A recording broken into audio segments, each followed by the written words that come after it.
Hello, everyone. My name is Miss Brown. I'm an English teacher at Bouchard Middle School, and I'm also the English department chair. This week, I will be teaching you about figurative language in fiction, as well as touching up a little bit on cause and effect and how it affects the plot of a story. Without further ado, let's get started. And I'm going to share my screen with you.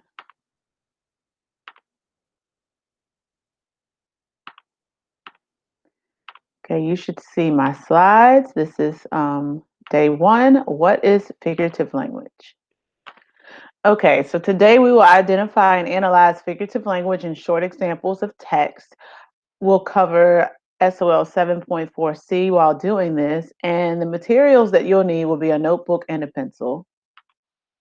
So I've attached a link for a video. It's a vocabulary video on figurative language. I won't play it, but I've attached the link. So that's just a quick review of what figurative language is. Okay, now we have our figurative language notes. These notes are in the video as well. So I'll go over these briefly. Figurative language is when you use a word or phrase that does not have its normal everyday literal meaning.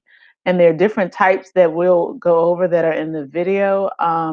Alliteration, which is the repetition of the same sound at the start of words or phrases. So Bill bought blueberries. That B sound is repeated multiple times. An allusion is an indirect reference to something meant to call it to mind without mentioning it by name. So example would be chocolate is his kryptonite. That relates to Superman. And assonance is the repetition of the same vowel sound inside of a word. So go mow the lawn.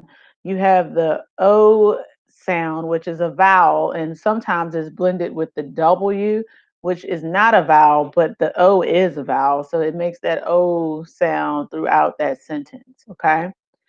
Um, Hyperbole, that's an exaggeration or overstatement not meant to be taken literally. Example, he is as strong as an ox, or in this case, he is stronger than an ox. We're comparing his strength to that of an ox. Okay. Um, Irony is the use of language to mean something different or opposite from the literal meaning. So, for example, looking at Jay's messy room, mom says, "Wow, you could win an award for cleanliness." Does she really mean that he can win the award for cleanliness? No, it's saying that his room is messy. So she's being a little sarcastic. So, irony is usually similar to sarcasm. Not always, but sometimes it is. Okay.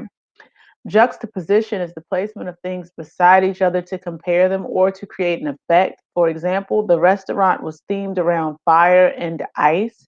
Fire is hot, ice is cold. So they're opposites, but we're creating an effect about, the restaurant and the theme of it.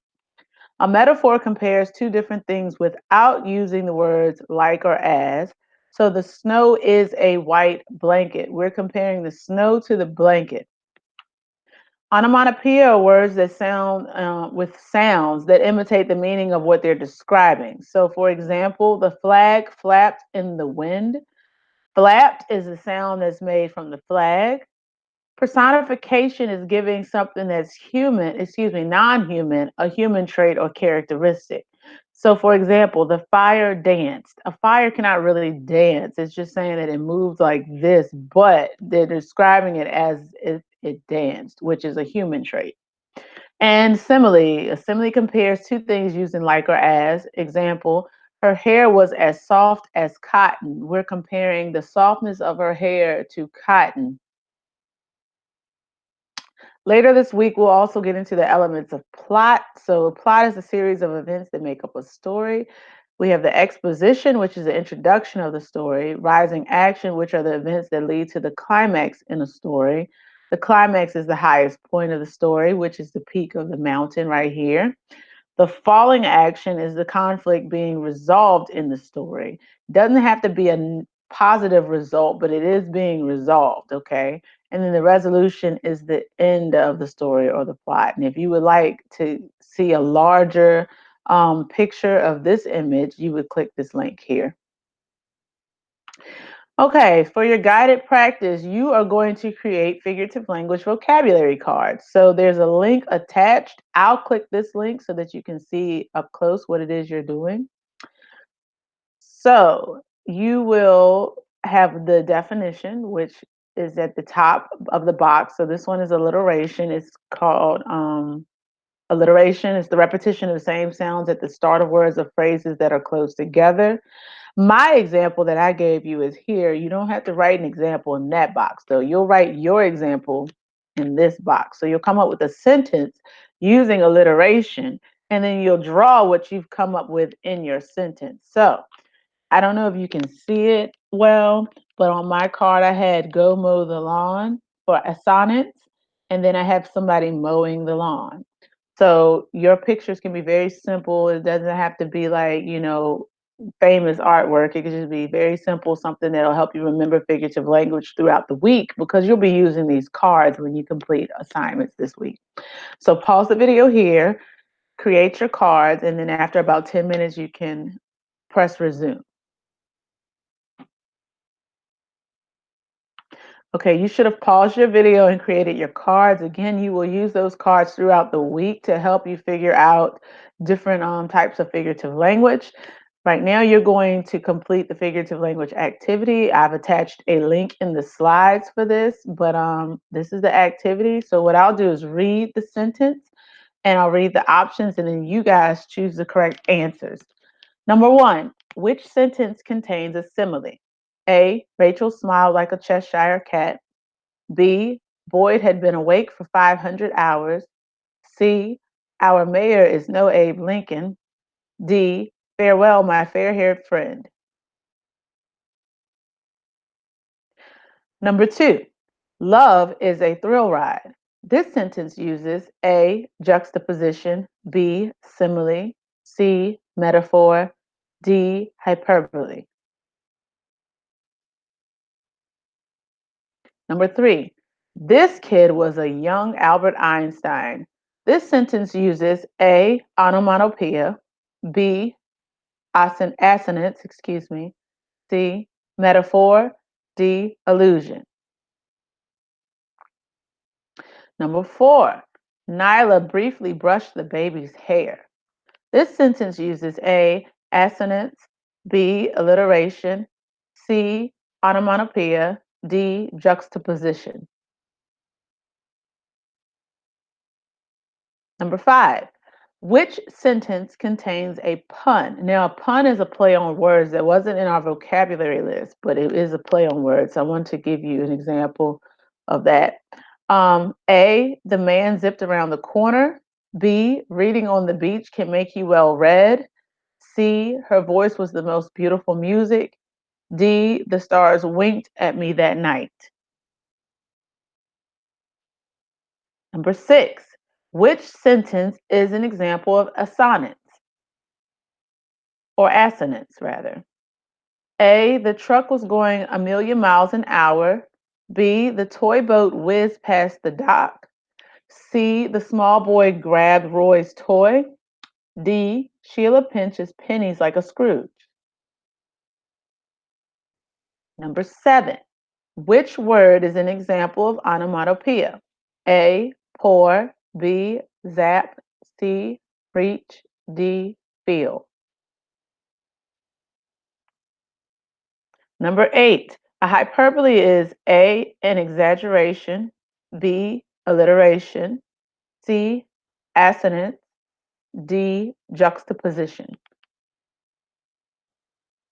Number nine, which sentence uses personification? A, the woman looked as if she were 1,000 years old. B, the fire hungrily ate the house. C, where's the wicked witch? D, the tiger purred like my cat. And number 10, it was the best of times, it was the worst of times. This quote uses A, hyperbole, B, assonance, C, alliteration, D, juxtaposition. Okay, so I'll give you some time to get that done. And when you're finished, we'll move on.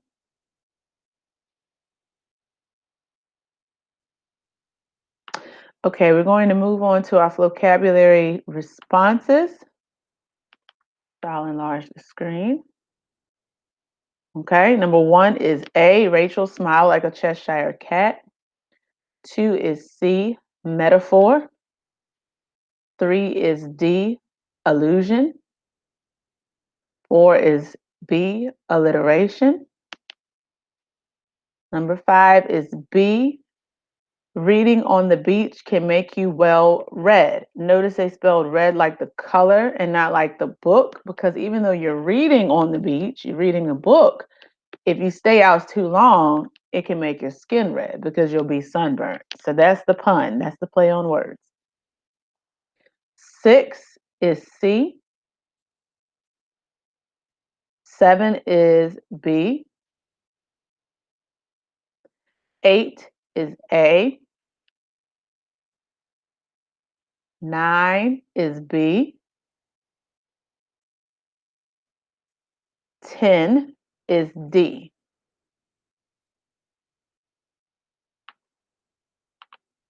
Okay, so we're nearing the end of our lesson, so we'll go over our written reflection first and then your independent reading assignment later.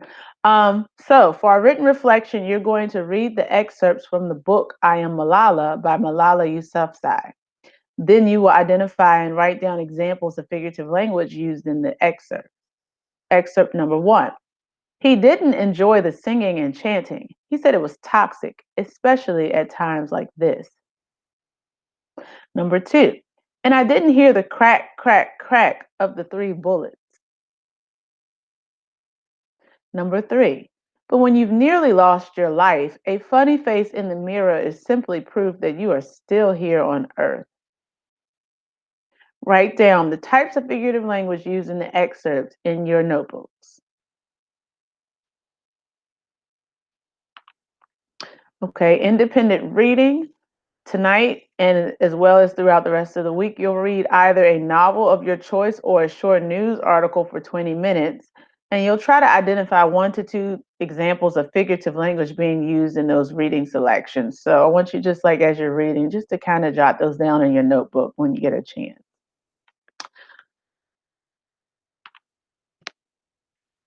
Okay. So that is the end of today's lesson. Again, all of the links you need are attached in the slideshow, so that will be attached as well. Have a good day.